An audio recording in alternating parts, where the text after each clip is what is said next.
Hello, Hi, may I speak to Dylan, please? this is him. Dylan, how are you? This is Jubal from Brook and Jubal in the morning. In the morning, where? No, it's It's a good question. it's a radio show, and that is the name of the show. It's called Brook and Jubal in the morning. Oh, Hey, Dylan. In the morning where? what are you guys doing? Dude, not much, just hanging out. You mean doing, or why are we calling you? Yeah, why? What's going on?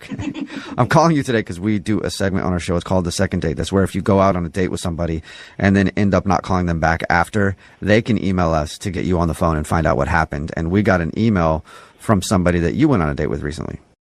Wait, what? Somebody emailed you about me? Yes. Yeah. Lainey. Her name's Starting Lainey. quick. Oh, Yeah, Lainey emailed us because she told us about your date. Okay. yeah. All right. So she told us she went out with you. She said she really wanted to see you again, but now you're not answering any of her phone calls or text messages. So she's confused and she's wondering why you don't want to see her again. She's wondering why. Wow. Yes. Should she know why? I mean, I don't know how much you know. I'll tell you what we know. She said you guys met up for happy hour. You drank a bunch, ended up Yeah. talking about your coworkers and then getting onto the subject of exes. You talked a bunch about how terrible your ex was. Then she asked you if you wanted to go back to her place to take some pictures to make your ex jealous, and you declined.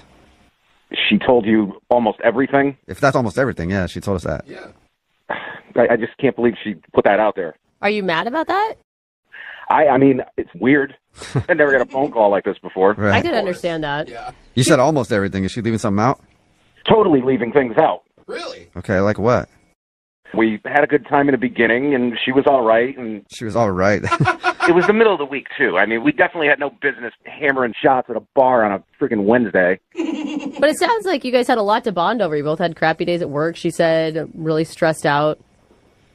Yeah, I had a particularly bad day, and I guess she did, too, and we kind of bonded over having the same work environment, I guess you could say. Yeah. We heard. Then the topic of exes come up, and I'm like, I don't know if I want to go there, but we were kind of like bouncing back and forth between, you know, what her exes did and what mine did and things like that. So, In her description, it didn't sound like you guys were bouncing. It sounded like you guys were concentrating on you getting over your cheating ex and that you talked about her a lot.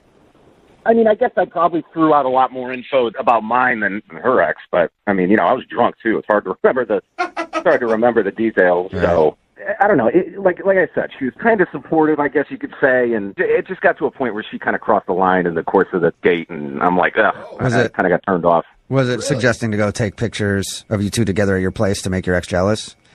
Yeah, that was part of it. I mean, she wanted to do like, you know, half-naked photos and stuff like that. Like, she wanted to go that route. And I'm like, I really don't trust myself to be doing that, if you know what I mean.